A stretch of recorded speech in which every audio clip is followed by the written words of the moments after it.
Well, it's only one more week for Jacoby Brissett. We thought it was only the right thing to do to kind of talk about what kind of season he's had so far, give him his flowers while he can still smell them. He's been really a tremendous quarterback for us, and we're turning the ball and turning the keys over to Deshaun Watson. Before we do that, we want to talk about Jacoby and what he's been able to do as the Browns signal caller so far this year. And then we'll get to something that me and Jeff talk about all the time. Sometimes you don't know somebody's really bad until you actually examine. And there are a lot of guys on this defensive line that are bad. We'll talk about this and go down position group by position group on the defensive line and talk about which guys will actually be able to be here next year, because we don't think there's a lot of guys that are going to stick. Also, we'll do the exact same thing for the linebacker room. Some of the linebackers that they put some time, energy, and resources into have not paid dividends for the Cleveland Browns or Andrew Berry. We'll talk about that position group as well, because those are the two major weak spots for the Cleveland Browns defense and overall on the team. We'll do that coming up, and we'll take your questions, we'll get your comments, and we'll get you and what you think as well on this next episode of the Locked On Browns podcast. You are Locked On Browns, your daily Cleveland Browns podcast. Part of the Locked On Podcast Network. Your team every day.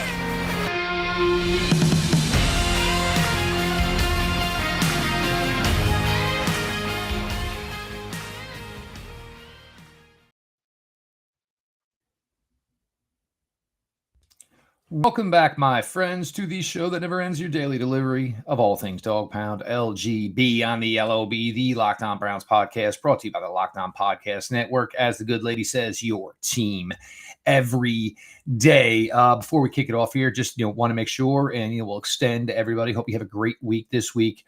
Thanksgiving week. Time to sit down, family, football. A little rest, relaxation before we pick up the busyness of what is December, the Christmas season.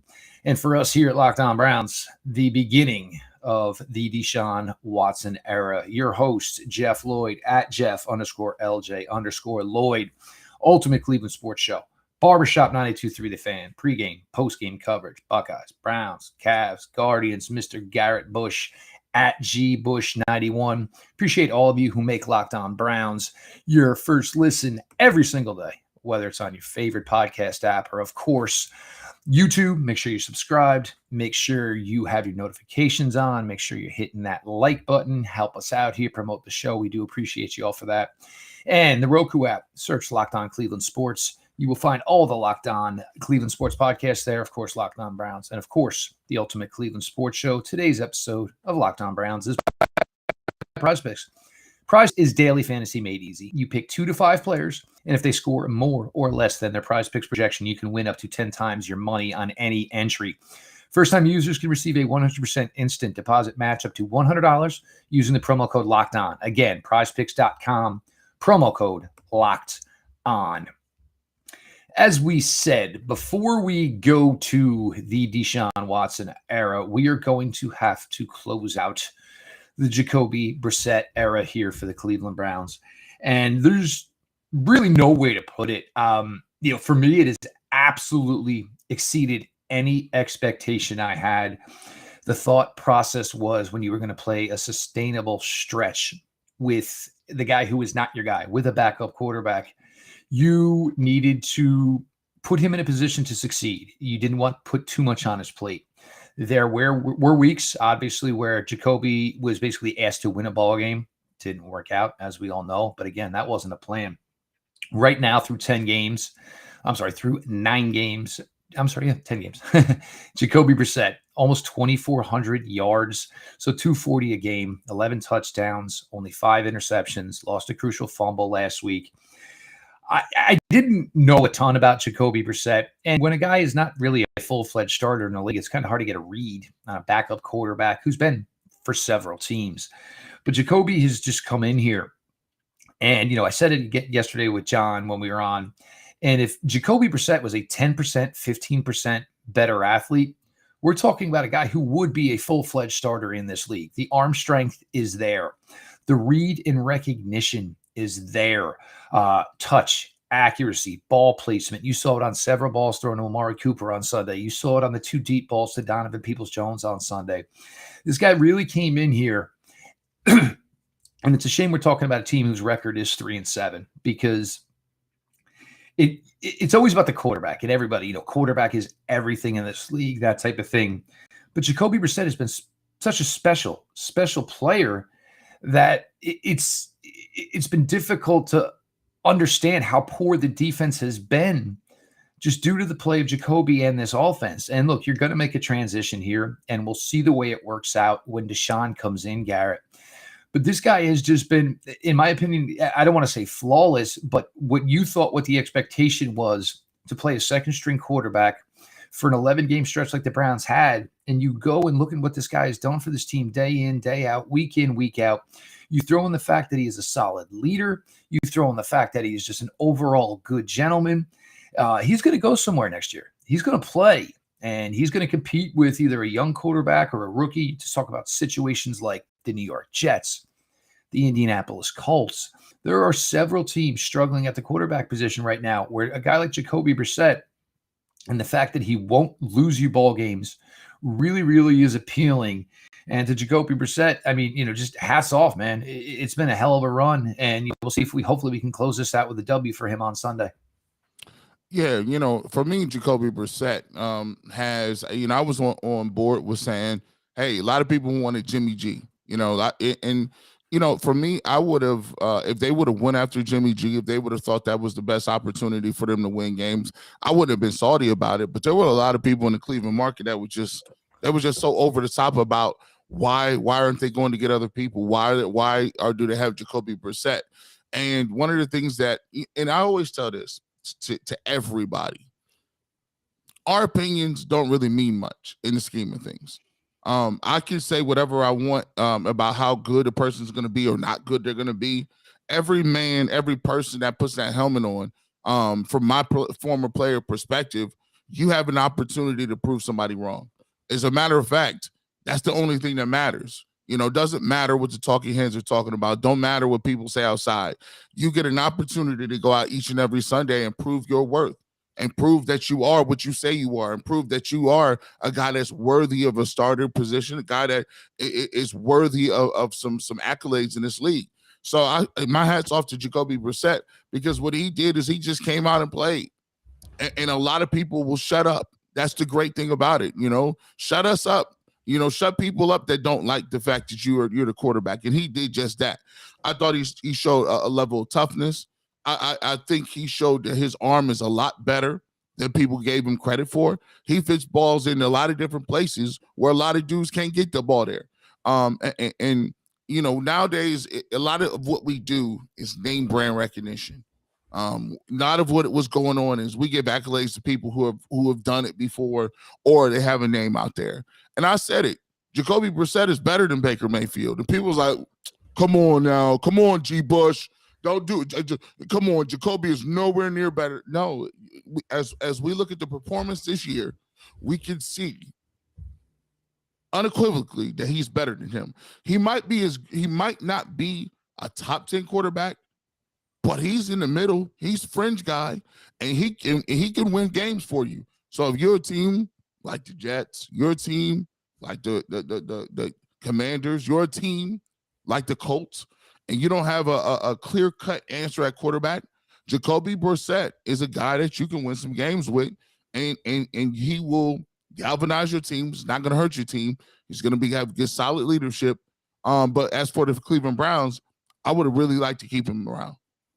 If you got to, they paid Case Keenum the most money they ever paid somebody to be a backup quarterback, and he's 10 times better than Case Keenum. I'd pay for Jacoby Brissett, because I'm going to fast forward this thing a little bit. I already said it. Starting off next year, Coach Stefanski is on watch. Coach Stefanski is on the hot seat already. And the problem is, if you go 1-4, 2-5, starting the season out of here, you're in trouble. So if Deshaun Watson, God forbid, goes down, but if you're the Cleveland Browns, you're supposed to envision all the bad things that can happen, because for us, it usually does. If Deshaun Watson goes down and he's out for a long stretch, I don't want to hear none of this. Well, we lost Deshaun. That was most of our offense. We're going to go 4 and something next year too. No, you got Jacoby Brissett, give him a bag of money, and you tell him, hey, sit tight, because you got a guy who hasn't played in 2 years. Who knows what he's going to do? Who knows what his legs are going to be like? You got to work yourself back in shape, work yourself back in game atmospheres. He's already had a couple of knee injuries. He's tore his ACL one time in Clemson. He's tore his ACL one time with the Houston Texans. So let's just be clear out here. It's not 100% knock out of the park if you think Deshaun Watson is not going to have any injury issues with the Cleveland Browns. So I keep him on, and I bring him back no matter what. I don't care. Overpay him. Just do it. It's not a terrible thought process, G. It's not. But the problem is, for Jacoby Brissett, if the opportunity is there to go be somebody's guy, it's really difficult to turn that down. You know what I'm saying? Somebody called you, somebody called me with a better opportunity, better money, and it gets to be, we get to be a higher platform. It's really hard. And for Jacoby, you may only get one opportunity. So it's really difficult to, see a scenario where he sticks around. And just so some of you Browns fans know, they actually really like Kellen Mond from what I'm hearing. I'm surprised. You're surprised. And there's a reason Kellen Mond has been on the active roster the entire season to this point.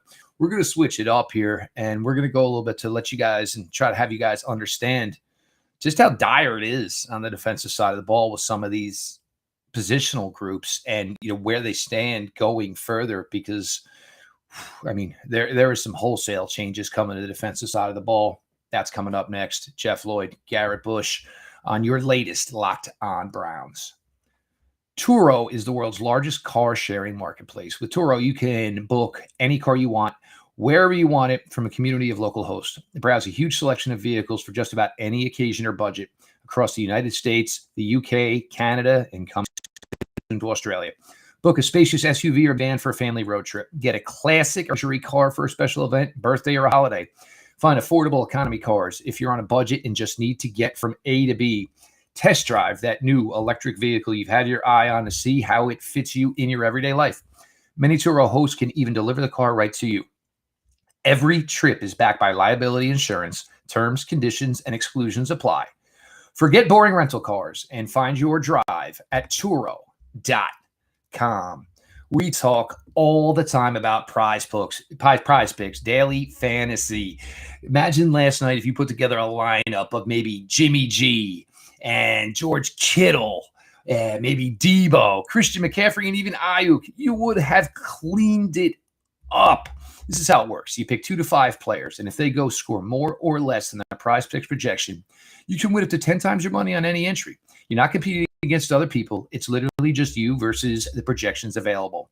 Prize Picks offer projections on any sport you watch. It includes the NFL, the NBA, MLB, NHL, men's, women's, collegiate athletics. Entries can be made in 60 seconds or less. It's that simple. Safe and fast withdrawals.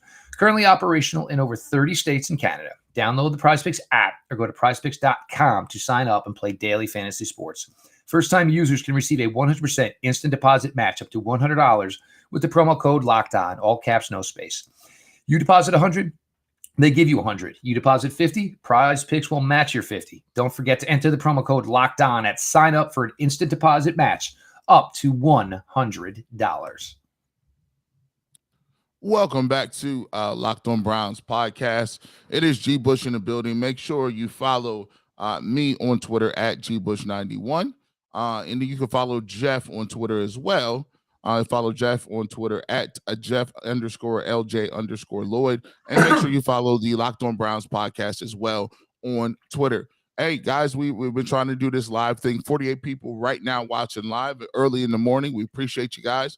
We're going to try to go get more live to get that instant reaction, to get some of your reaction to what we're talking about. So we're going to continue to try to move and do this throughout the rest of the year. So if you want to know when we're going on live, the best way to do so is go on YouTube, subscribe to the Locked On Browns podcast. You'll be able to go on there, click the notification bell, and then hit all. You want all of the notifications so you'll know exactly. It'll come directly to you, whether it's in your smartphone or whether it's on your computer if you're up that early. So you can listen to the Locked on Browns podcast wherever you are. First segment, we talked about just how good Jacoby Brissett was, and he's really shown himself to be a competent quarterback in this league. Now let's talk about the incompetence. Let's get to the bad stuff. Defensive line for this team. Oh my goodness, man. If you haven't saw this episode, go back and watch it. John Costco just reading off the answers, just reading off the PFF scores for some of these dudes. I mean, these scores are in the 20s and the 30s. And mind you, this is out of 100. The Browns are historically bad defense up front. They are worse than they were when they were 1-31. Let that sink in. Let that sink in. You went 1-31, and the guys you have today are worse than that group of guys. Jeff, as we look down some of this roster and we look at some of the position groups in the middle, obviously Tommy Togiai, he's still under contract, rookie deal. You got Jordan Elliott, who is another guy who's been here for a while. I believe he has one more year. You get Taven Bryan, who just signed a deal. He's a guy that looks like he has some time left on his deal. Perrion Winfrey, we don't even know where you at. They might have just put Perrion Winfrey in witness protection or permanent timeout. We ain't even seen you, bro. Like, who knows where he's at? He might be back in Norman, Oklahoma, man. He got an apartment with your boy Baker. I mean, Baker went back to school. But up front, if it was up to me, I cut all of them because I don't think they're good at anything. I think that these guys don't understand. And people always talk about, well, getting rid of Joe Woods isn't going to do anything. Sure, it will. It'll tell people, hey, look, I either might want to sell my soul in an off season and do whatever it takes to get better, or the guy that was putting me in games ain't here no more, and I'm pretty sure the next guy come in won't be too excited with what they see on film. So for me, I'm not a big fan of Jordan Elliott. Never was. Not a big fan of Tommy Togiai. No hate on against the Buckeyes, but Tommy Togiai was a guy that would just try hard. He worked hard. He tried hard. He benches a lot of weight. That's not going to get it done in the league. You got to have a skill set here. I don't see any of the guys that are pushing the pocket. They get double teamed way too easy. They don't change the line of scrimmage. They're very limited when it comes to the pass rush ability, and overall, they're just not very stout. So that all of that, I have to put it in subtitles. You know what that meant? All that meant was 200 yards a game on the ground. That's what we should say. Your thoughts on the defensive tackle, defensive line, Jeff? Well, I mean, this is simple if you look at it, and Pee, I see you, bro. Myles Garrett, obviously there's no question about it. Myles Garrett is here. Jadeveon Clowney, $14 million. Jadeveon Clowney, last year at $8 million, you had a really, really nice player. This year, Jadeveon Clowney making more money. You were getting 75% less production. It might be more, Garrett. Can he close out this season like he did last year? Where he played strong down this. We'll see. But, I think the time for Jadeveon Clowney here with the Browns, unless he's willing to take a massive pay cut, is over. Then you get to the rest of the defensive end room. Alex Wright, look, we kind of knew it was a struggle. We talked about this when it was first drafted. Isaiah Thomas was drafted in the 7th round. Alex Wright was drafted in the 3rd. Isaiah Thomas was more ready to contribute right away than Alex Wright was. Younger, played at UAB, didn't play the competition. It's going to be a huge offseason for Alex Wright. And if I was Alex Wright, first thing I would say is, Miles, can I go home with you? What do you do all offseason? Because that's what I want to do to be great. So that's 3 guys I'm keeping there. Chase Winovich, another free agent. Chase Winovich, oddball here. The Browns like 6'5", 260-pound defensive ends. Chase Winovich ain't built like that, ain't performed like that. The Chase Winovich era is done. So that puts you at 3 defensive ends that I am going to keep. Defensive tackle, Jordan Elliott's going into year 4. Unless somebody wants him, he's probably going to camp, but the plan is to bring in free agents and rookies, hopefully beat him out. Taven Bryan, it was a 1-year deal. And I'm not hating on Taven Bryan, but to say, Taven Bryan's probably been the best D tackle this year, yeah, that's great. But what are we comparing it to?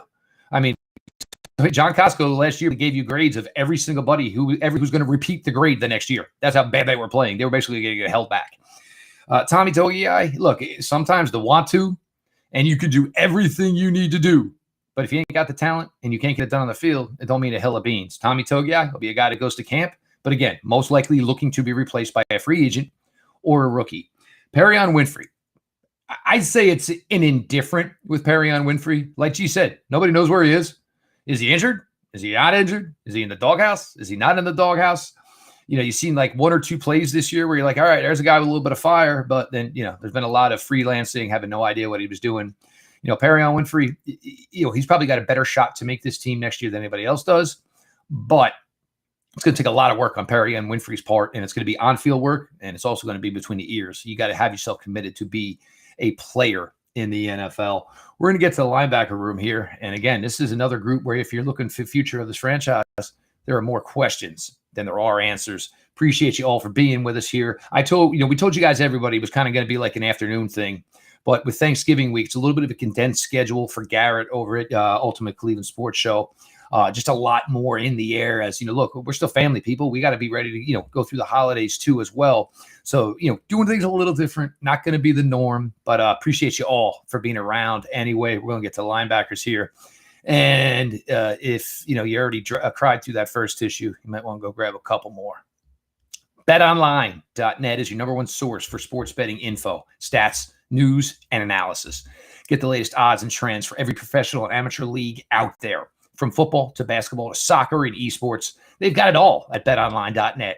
And if you love sports podcasts, oh yeah, you can find those at BetOnline as well. They are always the fastest and easiest way to get your betting fixed. Head to the website today or use your mobile device to learn more. BetOnline, where the game starts. Like you said, we right back at it. G. Bush, Jeff Lloyd, Locked on Browns podcast. We just went over all of the defensive linemen that we thought may be out of here. Three. Yeah, we may got three for 2023. We may got three. Right? We might, we doing all kind of bargain shopping. We at the thrift store looking for D tackles. But I'm gonna tell you what, while we're there, we might want to pick up some linebackers too, because this unit, oh my God. So JOK, and I'm gonna give this up too. And I'm gonna come kind of go quickly through this because there's two questions in the chat that I'm gonna throw out to Jeff because I think they're pretty good questions.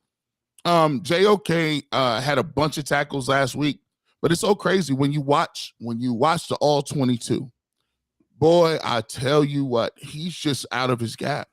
He can't be a guy that you count on to be a gap assignment guy. He gets a lot of tackles, and this is what I said earlier in the season. They need to make him like a Troy Polamalu, a guy who does not have very many responsibilities, but he just goes and he roams, makes plays, reads the quarterback's eyes, runs sideline to sideline. If you're going to do that, you have to have a front four that can do two things. They need to be able to stop the run, and they need to be able to rush the passer with four. As constituted, you're not even close to that. So you got to say JOK cannot play that way. Second of all, you look at Phillips, you look at what's his name, Tony Fields. Nah, bro. Phillips and Tony Fields are not playable. Even when Phillips was here, he was grading in the 40s. Those two guys, and you look at it, how great is Walker gonna? Anthony Walker, is he gonna come back? And I don't know too many veterans that are in their 9th or 8th, 7th, 6th year have a major catastrophic injury and come back better than they were. I don't know if that's the thing. So are you gonna bring Anthony? He was only on a 1-year deal anyway. You got Taki. We've talked about it here on this channel. Taki is also another guy that, guess what? He's a free agent coming up. I think he's probably the most solid out of the guys that we got. So here's the thing. Linebacker is a position of major weakness on this team as well. They got somebody with potential in JOK, but I think they all have to look and spot shadow that place as well too, in getting some new guys in here. I couldn't agree more with you on Jeremiah Usu-Koromoa. This is a guy that basically you just say, seek and destroy, find a way to make a difference. But in order to do that, you have to have 10 players playing functionally, assignment-driven, and with each other within the system. So look, JOK going to be here. I got no problem with that. And I got no problem with his style. But you look at his play style, and it doesn't work with the way this defense is currently working because they're just getting beat down.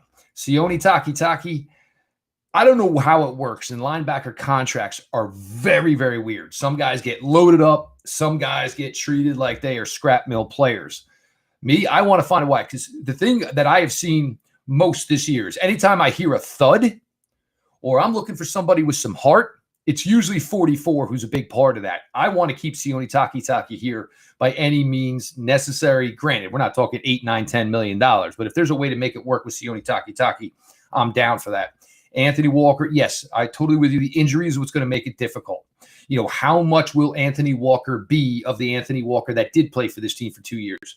And you do need to understand, huge. Anthony Walker's huge. This is the guy that you were looking for as far as a leader, talking to people. You know, hey, look, you're playing like crap right now. If you listen to me, I'm going to tell you what you're doing wrong, and we're going to get you right if you listen to me.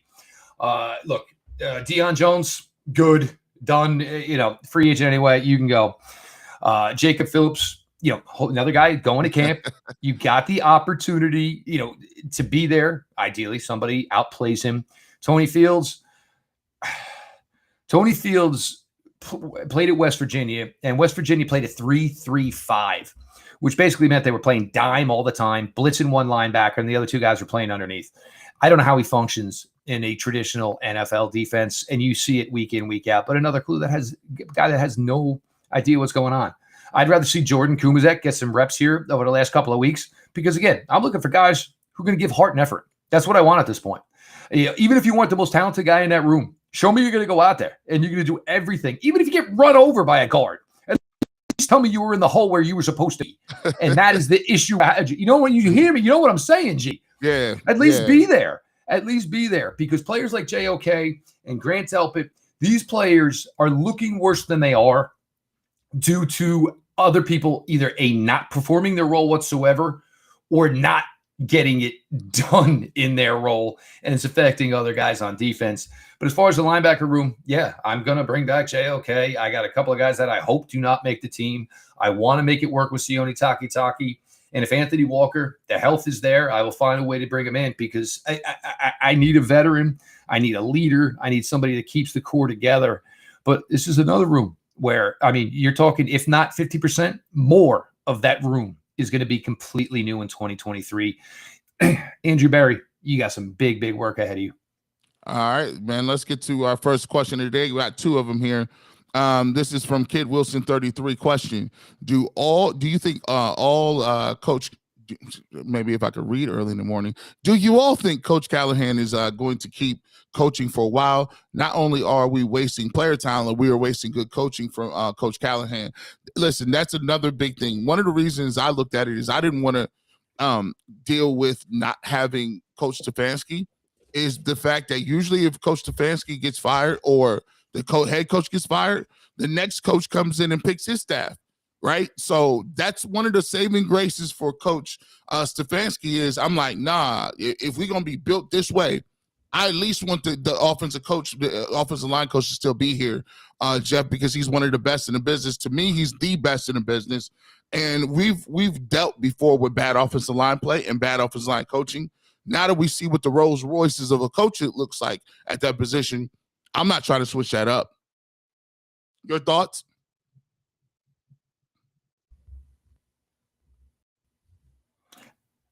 I agree. Look, Coach Callahan, here's the thing. The way his title and everything works, Coach Callahan essentially coaches for the Cleveland Browns where he doesn't coach unless the Browns mute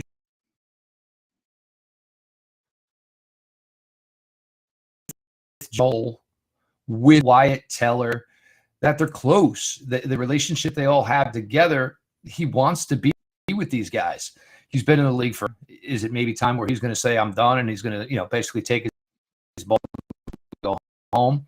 But if the Browns want coach to keep coaching for them, that is his choice really is to either retire or his choice is to coach the offensive line for the Cleveland Browns because they basically have an associate head coach attached to that.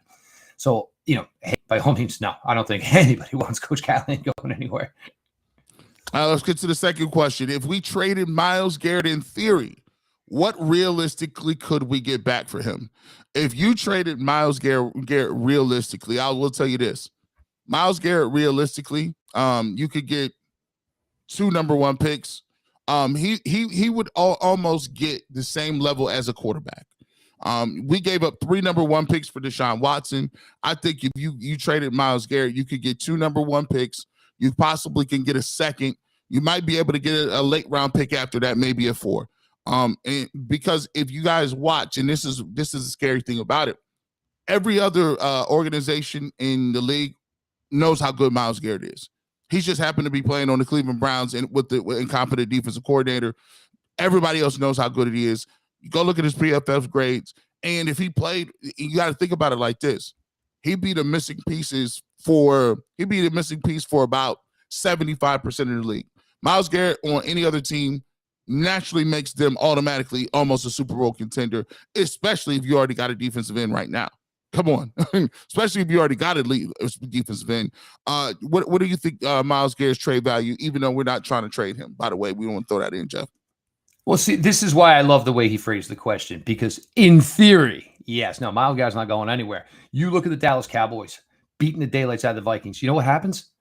Their guys get to take rests, legitimate rests, 4, 5 reps, and then they just have more guys. Look at the Niners last night. More guys. Like, you need a rotation of 8, 9 guys who can get it done. That way you can mix in a 33-year-old veteran and be honest with the guy and say, look, I only need you 10, 12, 15 reps. We're going to pay you a nice little amount of money. You ain't got to play a lot. You hopefully can play every week. So, yeah, 2 1s, no question about it. 2 1s. Myles Garrett is a guy who's going to accumulate 100 career sacks in this league. Myles Garrett is going to be named as a potential Hall of Famer one day. This is the type of talent this guy has. I know some people either, Myles and, Nick, they want Myles and Nick Chubb ain't wired like that, dude. Like they're the guys showed up for the company. I did everything I could. You rewarded me. Yeah, it sucks that this team sucks. It sucks that we can't put together 2020 several years in a row. They ain't going nowhere. But yeah, it would be 2 1s. But the problem is you're looking for more guys like Myles Garrett. Not trying to trade away Myles Garrett in the hopes that maybe one of those guys is a Myles Garrett. But yes, 2 first-round picks minimum. We got to this here, and look, Jacoby Brissett, and I know he'll be there tomorrow. Nick Chubb's taking over the food drive that Baker Mayfield used to run. Just quality individual. We got to give the opportunity here to speak and extrapolate on Jacoby Brissett because it's warranted. It's deserved. The defensive line room, it's in shambles. Absolute shambles. Even some of the big names ain't getting it done. They're just not. Some young guys need to step up, but a lot of changes coming. The linebacker unit, and this is one of the biggest issues with the linebacker unit. You're moving so many guys in and out. There's no cohesion. 0 cohesion. And linebackers, that's the biggest key, because when you're in the middle, you need to go to the guy on the left. You need to go to the guy on the right. You need to know how they brush their teeth. You need to know what they need, how they take their call. You need to be so in sync with these guys to function as a unit. And when you turn around, say, wait, who put Tony Fields on the field? Somebody put Tony Fields on the field? Oh, great. So not only did I cover this run gap, I most likely got to cover that run gap too. So there are major changes. And look, for Andrew Barry, look, you took a lot of swings. Guys didn't pan out. They did. And it's a fact. It's just is what it is. But it's back to the drawing board, baby. So with all that being said, he is Garrett Bush, part of the Ultimate Cleveland Sports Show, part of the Barbershop Saturday mornings, 92.3 The Fan. And, of course, pregame, postgame coverage for the Browns, the Buckeyes, the Cavaliers, and the Guardians. And make sure you're following at GBush91, myself, Jeff Lloyd, at Jeff_LJ_Lloyd. We appreciate you all for making Locked On Browns your first listen every day, whether it's on your favorite podcast app, here on YouTube. Subscribe, notifications on, click those likes for us, kids. We appreciate it. Helps us with the promotion. And if you got Roku, crack that sucker open. Search Locked On Cleveland Sports. Find the Locked On Browns podcast, Guardians, Cavaliers, and, of course, G. Bush and the crew over at the Ultimate Cleveland Sports Show. This has been your daily delivery of all things Dog Pound. LGB on the LOB. Let's go, Browns. You are Locked On Browns, your daily Cleveland Browns podcast. Part of the Locked On Podcast Network. Your team every day.